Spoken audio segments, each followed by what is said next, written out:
എല്ലാവർക്കും ഡെലിഷ്യസ് റെസിപ്പീസിൻ്റെ പുതിയൊരു വീഡിയോയിലേക്ക് വീണ്ടും സ്വാഗതം. ഇന്നൊരു പുതിയ റെസിപ്പിയുമായിട്ടല്ല ഞാൻ വന്നിരിക്കുന്നത്.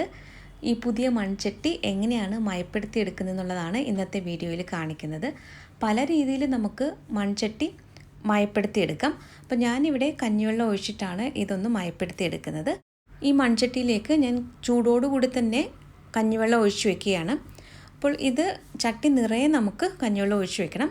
ഇനിയിപ്പോൾ കഞ്ഞിവെള്ളം കുറവാണ് എന്നുണ്ടെങ്കിൽ കുറച്ച് പച്ചവെള്ളം കൂടി ചേർത്തിട്ട് ഒഴിച്ചു വയ്ക്കാം. ഏതായാലും ചട്ടി നിറയെ കഞ്ഞിവെള്ളം ഒഴിച്ചു വയ്ക്കണം. അപ്പോൾ ഞാനിവിടെ ഒരു ദിവസം ഇതുപോലെ ഇങ്ങനെ മാറ്റി വയ്ക്കുകയാണ്. ഇനി ഇത് അടുത്ത ദിവസം ഈ കഞ്ഞിവെള്ളം കളഞ്ഞിട്ട് വീണ്ടും ഇതിലേക്ക് നമ്മൾ പുതിയതായിട്ട് കഞ്ഞിവെള്ളം ഒഴിച്ചു വയ്ക്കുന്നുണ്ട്. ഇതിപ്പോൾ രണ്ടാമത്തെ ദിവസം രാവിലെയാണ്.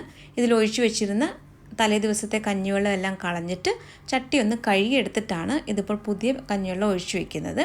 ചൂടോടുകൂടി തന്നെയാണ് ഇത് ഒഴിച്ചു വയ്ക്കുന്നത്. വീണ്ടും ഇത് ഒരു ദിവസം നമുക്കിതുപോലെ ഒന്ന് മാറ്റി വയ്ക്കണം. ഇങ്ങനെ ഒരു 3 ദിവസം കഞ്ഞിവെള്ളം ഒഴിച്ച് ഞാൻ വയ്ക്കുന്നുണ്ട്. ഇതിപ്പോൾ മൂന്നാമത്തെ ദിവസം രാവിലെയാണ്. വീണ്ടും നമുക്ക് പുതിയ കഞ്ഞിവെള്ളം ഒഴിച്ചു വയ്ക്കാം. അപ്പോൾ ഓരോ ദിവസവും ഈ കഞ്ഞിവെള്ളം കളഞ്ഞിട്ട് ചട്ടി ഒന്ന് വെള്ളം ഉപയോഗിച്ചിട്ട് കഴുകിയെടുത്തിട്ടാണ് പുതിയത് ഒഴിച്ചു വയ്ക്കുന്നത്. സോപ്പൊന്നും ഇട്ട് ചട്ടി കഴുകിയെടുക്കുന്നില്ല, വെറുതെ വെള്ളത്തിലൊന്ന് കഴുകിയെടുക്കുകയാണ് ചെയ്യുന്നത്. ഇതിപ്പോൾ 4ാമത്തെ ദിവസം രാവിലെയാണ്. ഒഴിച്ചു വെച്ചിരുന്ന കഞ്ഞിവെള്ളമൊക്കെ കളഞ്ഞിട്ട് ചട്ടി ഒന്ന് കഴുകിയെടുത്ത് നന്നായിട്ടൊന്ന് തുടച്ചെടുത്ത ശേഷം കുറച്ച് വെളിച്ചെണ്ണയാണ് ഞാനിപ്പോൾ ഇതിലേക്കൊന്ന് തടവി കൊടുക്കുന്നത്.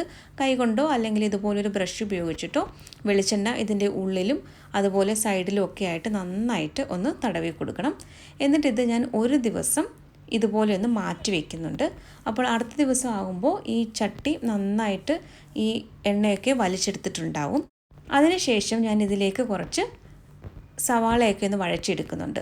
അപ്പോൾ ദേ ഒരു ദിവസം മാറ്റി വെച്ചിരുന്ന നമ്മുടെ എണ്ണയൊക്കെ തടവിയിട്ട് മാറ്റി വെച്ചിരുന്ന ചട്ടി ഒന്ന് നല്ലതുപോലെ കഴുകിയെടുത്തിട്ടുണ്ട്. ഞാനിപ്പോൾ ഫ്ലെയിം ഓൺ ചെയ്തിട്ടുണ്ട്. ചട്ടിയിലേക്ക് കുറച്ച് വെളിച്ചെണ്ണ ഒഴിച്ചിട്ടുണ്ട്. വെളിച്ചെണ്ണ ഒന്ന് ചൂടായി വന്നപ്പോൾ ഒരു സവാളയുടെ പകുതിയാണ് ചേർത്തത്. ഇനി ഇത് നന്നായിട്ടൊന്ന് വഴറ്റിയെടുക്കണം. അപ്പോൾ ഇത് വഴറ്റിയെടുക്കുന്ന സമയത്ത് ഇതുപോലെ സ്പൂൺ കൊണ്ട് എല്ലാ ഭാഗത്തും ആകത്തക്ക രീതിയിലൊന്ന് ഇളക്കി കൊടുക്കണം. അപ്പോൾ ഈ സവാള നല്ലതുപോലെ ഒന്ന് വഴറ്റിയെടുത്ത ശേഷം ഇത് കളയുകയാണ് ചെയ്യുന്നത്. ഈ സവാള നമ്മൾ ഉപയോഗിക്കില്ല. ഇപ്പോൾ ഈ സവാളയൊക്കെ നന്നായിട്ട് വഴറ്റിയെടുത്തിട്ടുണ്ട്. അപ്പോൾ ചട്ടിയുടെ എല്ലാ ഭാഗത്തും എണ്ണ ആകത്തക്ക രീതിയിലാണ് ഞാനിതൊന്ന് ഇളക്കി കൊടുക്കുന്നത്.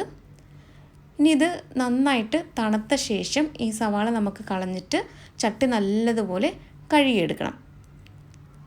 അപ്പോൾ ഞാനിവിടെ ഫ്ലെയിം ഓഫ് ചെയ്യുകയാണ്. ഇനി നമുക്കിതൊന്ന് അടുപ്പിൽ നിന്ന് മാറ്റി വയ്ക്കാം.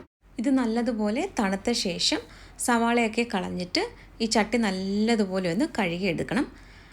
ഇതൊന്ന് കഴുകിയെടുത്ത് കഴിഞ്ഞാൽ നമുക്ക് കറിയൊക്കെ തയ്യാറാക്കാനായിട്ട് നമ്മുടെ ചട്ടി ഇവിടെ പാകത്തിന് മയപ്പെടുത്തിയിട്ടുണ്ടാവും. അപ്പോൾ ഈ രീതിയിലാണ് ഞാൻ ചട്ടി മയപ്പെടുത്തിയെടുക്കുന്നത്. കുറച്ചു പേർക്കെങ്കിലും ഈ ഒരു വീഡിയോ ഉപകാരപ്പെടുമെന്ന് കരുതുന്നു. അപ്പോൾ മറ്റൊരു നല്ല റെസിപ്പിയുമായിട്ട് വീണ്ടും വരാം. താങ്ക്